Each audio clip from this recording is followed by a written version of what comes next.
มาเด้อทุกคนกินซุปเห็ดใส่งาเห็ดก็มีเห็ดหูหนูแล้วก็เห็ดนางลมเห็ดเข็มทองแล้วก็อันนี้นี่เห็ดอีหยังก็เห็ดโคนบ่เห็ดพวกญี่ปุ่นบ่หรือเห็ดพวกอีหยังสักอย่างเลยล่ะก็กับบ่จื้อซื้อเห็ดอันนี้มี4-5ชนิดเนาะมีเห็ดรวมมาเด้อกินน้ำกันทุกคนมื้อนี้เห็ดซุปเห็ดเด้อโคตรแซ่บเลย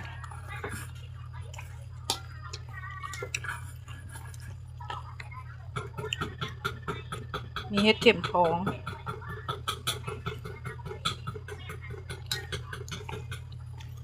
ตามใจมากเห็ดใดก็เอานั้นเห็ดนั้นใส่เนาะ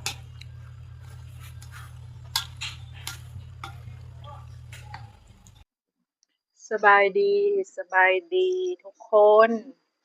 มาพบกับซ่องวีระมนพากินพาเที่ยวเหมือนเดิมเด้อมื้อนี้ก็มี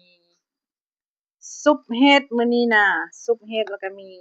ไข่ต้มแล้วก็มีแตงไห้เนาะอันนี้เนาะเห็ดนี่ก็มีหลายอย่างเด้อมีเห็ดสนุนเห็ดเข็มทองเห็ดนางรม4 5 6 7เห็ดแหละกินน้ำก่อนเนาะ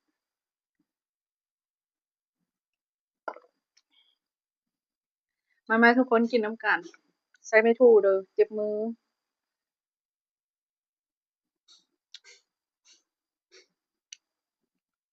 ซุปใส่งา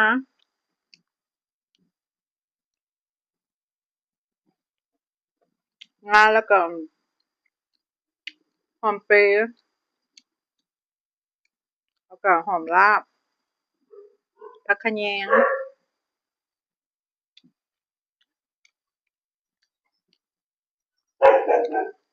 มาเฮาให้เข้ามากินน้ำกันทุกคนแซ่บ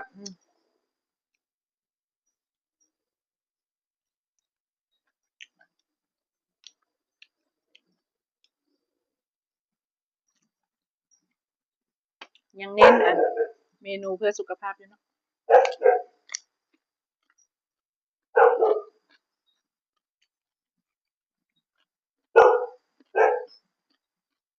เข้าอยู่เนาะ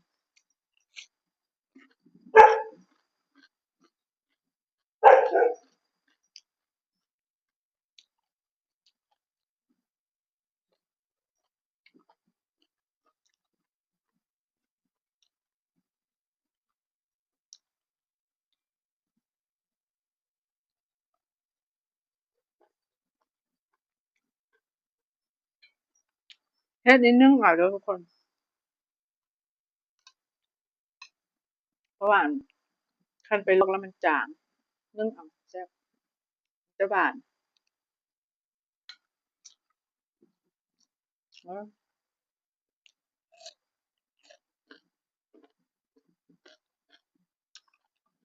เข้าอยู่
ใช่ทุกคน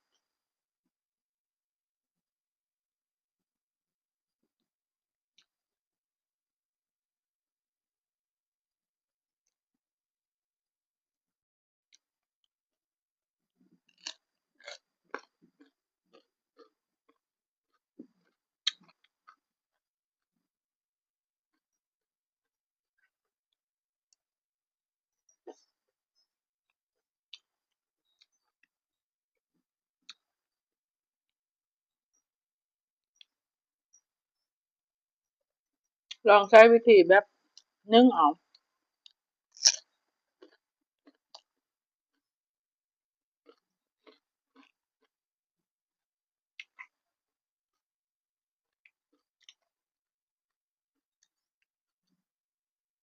สิเฮ็ดซุปเห็ดเนี่ย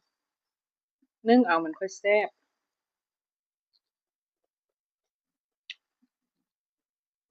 ค่อยเอาไปลวกไปต้มมันจืดลองเลยทุกคนกินเห็ดนี่ก็เพื่อสุขภาพ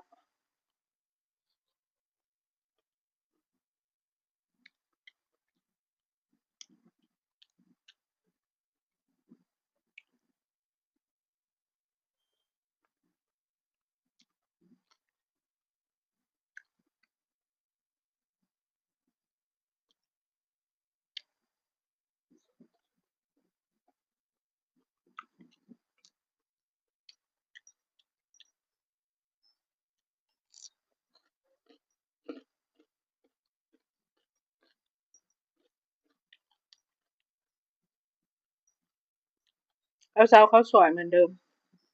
ข้าวแรง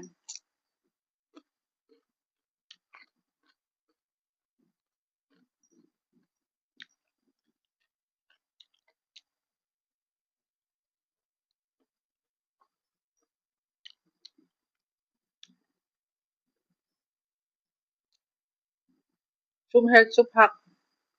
ผู้ใดกินปลาแดกใส่ปลาแดกมันก็จะแห้งแซ่บอันนี้เขาไม่ได้ใส่ค่อยใส่แต่น้ำปลา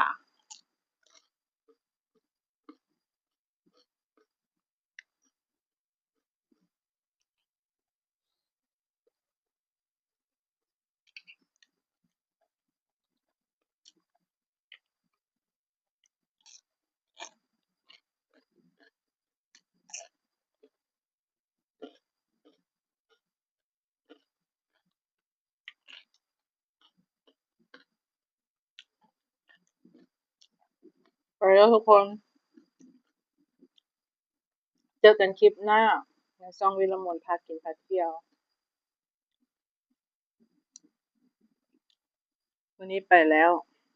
ขอบใจทุกคนที่รับชมแล้วก็ขอโทษที่กินมุมมามบ่สุภาพ